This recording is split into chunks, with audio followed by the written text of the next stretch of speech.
Yan isa sa mga unang hybrid. Exactly. Naging double barrel yung buhay ko. But then, I have the license to kill. Not one complaint from any agent or agency.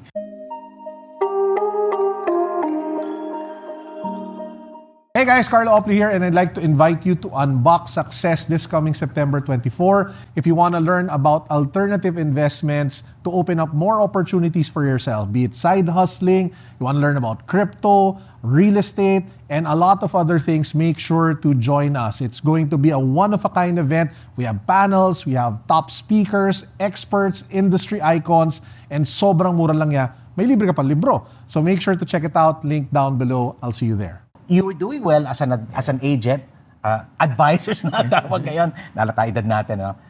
You were doing so well, unlimited prospects, you own your time, but you went back to corporate. Yeah, I got this call from Mr. Quisha, and Quisha, then the former CEO of my mentor, a person I really looked up to. He was the guy I said goodbye to. Kadadating niya lang, less than a year, nagpaalam ako to be an agent. So he thought it could be him or no. I said I really wanted to get into the greener side of the pasture. But ang sabi niya, we're putting up this new firm, or we've put it up and we need a leader for it. It's called Philam Asset Management. Mutual funds. Investment. Very new. At that time, it was a real startup industry, reviving the 1960s where they had trouble. Yeah. Right? So they said, we put this up. We want someone who understands investments and can tap into the insurance market as well. Okay. So sabi niya, you're perfect for it. And syempre, the answer I said was, no, I'm doing very well. Yeah, okay. I'm already set. But he had a clincher statement for me. He said, if we can let AIG know about this, and we can allow you to continue what you do, will you say yes? So again, for me, that was a real big thing that what I'm doing, I can continue. Yan isa sa mga unang hybrid. Exactly. Naging double barrel yung buhay ko. On one side, I was corporate executive. I was the president and CEO of PAMI. Okay, Philam Asset Management. But then, I have the license to kill.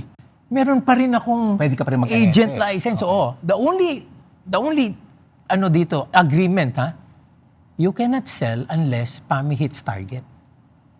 So ang nangyayari between January and October, I want to make sure PAMI hits all targets for the year. Para pagdating ng October, I can now concentrate on my sales job. Now, let me pause there.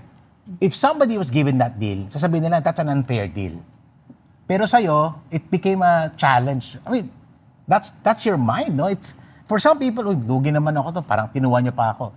But now, you saw this as an opportunity, as a challenge. Of course, kasi, diba, we're trying to make insurance agents, the advisors, realize that investments is the future. Today, it's gospel truth because of all the VULs, right? But at that time, we were trying to educate them, no? So, what better education would that be if your educator is doing it already? Okay. So, I was proving that I can do both. Yeah, both. Right? And on top of it, I would be very, very proud of this. Nag-uumpisa ako October, pero Randell, nag-MDRT ako. MDRT is that like top 1% of all advisors in the world. So nahihit mo yan in 3 months. Nahihit ko kahit konti yung panahon. And at that time, and PAMI was now growing. Growing, astronomically from like, how much did they give us? 200 million? It became like what? When I came up, about 21.2 billion. Yeah, okay. Right? So, on this side, I was able to prove that in the end, it's more about just touching base with customers, making sure that people understood what we were about. And alam mo, nakakatuwa kasi the other side of it, the naysayers would probably say, oh, you're in a position of advantage over other agents, di ba? So, paano yung conflict dyan? Ang pride ko, Randell, all throughout the time I was president of PAMI and an operating financial advisor, not one complaint from any agent or agency. Kasi ang policy ko, once I have an insurance case that biglang may question, may ibang ahenteng involved, no questions asked, that's not mine. Let go. Okay. Sa'yo na yan. Following that question, I'm sure meron kang mga detractors during that time. Meron mag-iinggit, meron mga ganyan. How did you handle that? Internally and externally, I'm sure that's gonna be a problem. For me, there are only two things very important. Number one is disclosure. Okay. Wala akong tinatago. Because You have anything to you be- disclose, wala na conflict of Wala na interest. yun. Yeah. Kasi disclosed di ba? Tapos transparent ka. And I'm telling people, if there is any issue, let me know, I'll let go. Okay. Walang question. Wala nang debate or ano.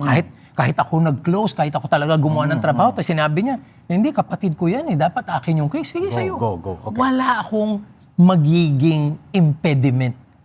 There is full transparency, there is disclosure. And again, this contract went all the way to New York, AIG. Okay. Head Silang office. pumayag. Head office yan. So, walang parang beyond reproach. Okay. Okay, that's one. Number two, performance. Walang makakatawa dun sa growth ng PAMI nung nasa PAMI ako. Di ba? From the very start when I went there, up to the time, kasi sa sobrang ang ganda nung nangyari sa PAMI, anong nangyari, di ba? 2004, they moved me to the insurance side Yun. and made me Okay. executive vice president there. So, talagang, syempre, pagdating doon, hindi na ako pwede mag-insurance kasi bumalik na ako Yeah. sa insurance. But, I was already executive vice president, getting home to be the Okay. top honcho. I met you in between that time. Yeah. 2003, I met Rex. I had lunch. I had a meal with you in your office. Sa May baon Gabon. ako nun, may Parang, by the way, presidente po siya ng PAMI, nagbabaon po siya. Okay? So that's how, I'm talking to you about your financial disciplines also. But at the same time, di ba, after that, umakyat ka na bumalik ka ng corporate, bigger role. Okay? You were, if I'm not mistaken, smart. Yes. Tama ba yan? So, smart sales, marketing, And training. and training. So you had, basically you were second in command of the company. Yeah. Okay, what made you decide to accept that? I mean, again, comfortable ka na. I mean, I'm looking at your pattern. Okay na ako, presidente ako ng PAMI, maganda naman ang sweldo. Okay? Okay naman ako as an advisor, maganda naman ang kita. And there's peace. But now, you're gonna give all of that to do something to enter Again. the jungle. At that time, Randall, I think okay na yung buhay ko So if you're going to be looking at me and family, I'm gonna be fine. Okay. But I guess, I remember this to be our conversation as well. At that time, sinasabi ko sa'yo, now it has to go beyond us. It has to go beyond you. Kasi okay ka na Materially, natupad mo na yung mga pangarap mo, nakakabiyahe ka na, Content maganda na ang ka na. kinakain mo. My children were studying in great schools. I had enough. Yeah. So, what makes you significant? What okay. makes you create the legacy now? Okay. Diba? So, I did that because it's a bigger platform.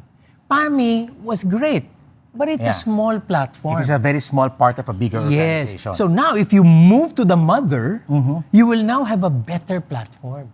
But Diba? comes with more headaches, more work, Of course. more trouble. Of course, I mean, but you welcome that. I mean, parang ikaw, Rex, no? Parang okay lang problema sa'yo, okay lang ang trabaho sa'yo. No? But is that your pattern over the years? I have this principle. I got it from somewhere. I can't just quote the person today. But it was said, the bigger your problem, the greater the man you will be.